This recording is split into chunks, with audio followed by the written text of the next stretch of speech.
Yeah, it's very quiet. Hard to hear. Thanks, Grace.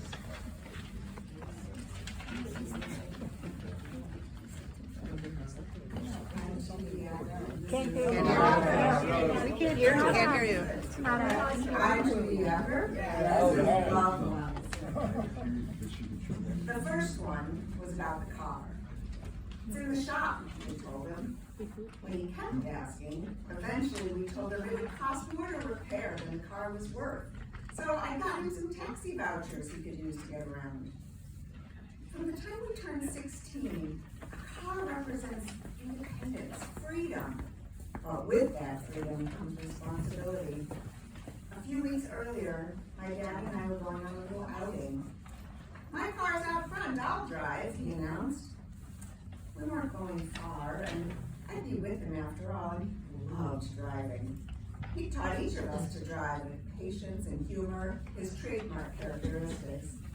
He'd remind us that not everyone had the benefit of such expert driving experience and instruction, and that we always had to drive defensively because there were a lot of bad drivers on the road.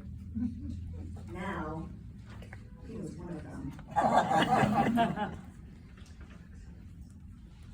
In that short ride, he blew a stop sign and nearly hit a woman and a child who were crossing the street.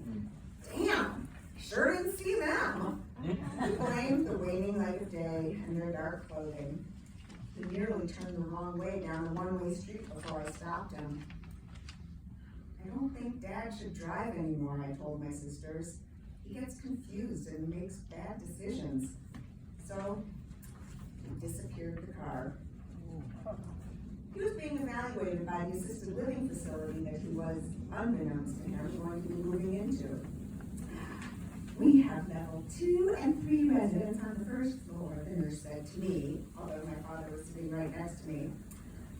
Once they get to level 4 or 5, they move to the second floor, and then anything over that is on the 3rd floor. My dad asked me what those levels referred to. I told him that level 1 meant you didn't need any help at all. Level 2 meant you needed a little help, and on up the ranks until you got to level 5, when you really were completely dependent on other people. The nurse, wanting to sugarcoat it a little, said, well, everyone needs a little help.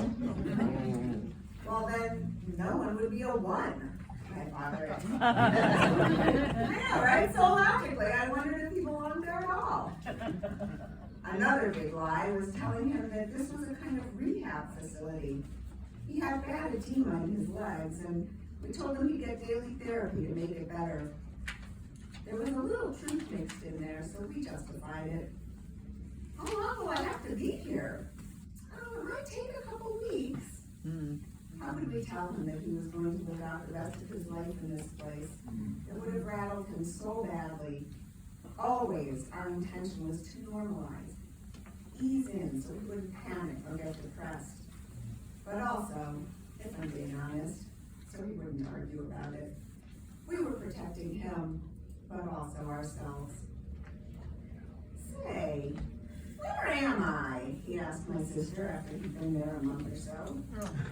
It's kind of a place for active seniors.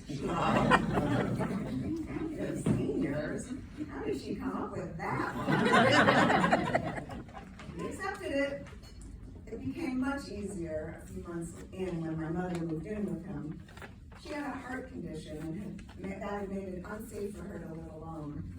With her there, he knew he was home and didn't question it. The lies became less frequent, though never disappeared completely. My father's favorite thing in the world was being with his 4 daughters. Say, when am I going to see all of you all together? My dad was born in Texas, and even though he moved to Washington, D.C. when he was just 8 years old and didn't have a trace of a drawl, once in a while he'd come out with a phrase like, all involved, to remind us of his roots. I couldn't tell him that everyone had been together really recently, because it would be terrible for him not to remember that. We were actually just talking about that. We're planning a big family thing next month, I lied. Oh, good. I'd hate to think the next time I'd see you all was at my funeral. My mother's heart disease progressed almost exactly as prognosed, and when she died, I was encouraged to lie to my father yet again. We call it therapeutic lying, the director of the facility told me. But when my father asked me where my mother was, despite having been with her and us at the moment of her death, I couldn't lie to him anymore. He sensed the seismic shift in his world, and I couldn't tell him that she had an appointment and would be back later, or was visiting one of my sisters and would be back in a few days. All of these were suggested to me, but I just couldn't. I couched it in euphemisms and vague language as I said, "So sorry, but she's gone," or "It's very sad, but she's not with us anymore." One time, he said he felt as if our family had had a great tragedy, but he couldn't quite put his finger on what it was. I had to tell him that he was thinking about my mom's death. What? Rita died? How could I not know that about my own life? Well, it's confusing, Dad. No, it's not confusing. I'm confused. And there it was. All the lies that were meant to protect him from realizing that his wonderful, brilliant, hilarious mind had turned against him, unraveled all at once. His acceptance of what we told him was his way of protecting us. Lying to each other had become our love language, and we got through it.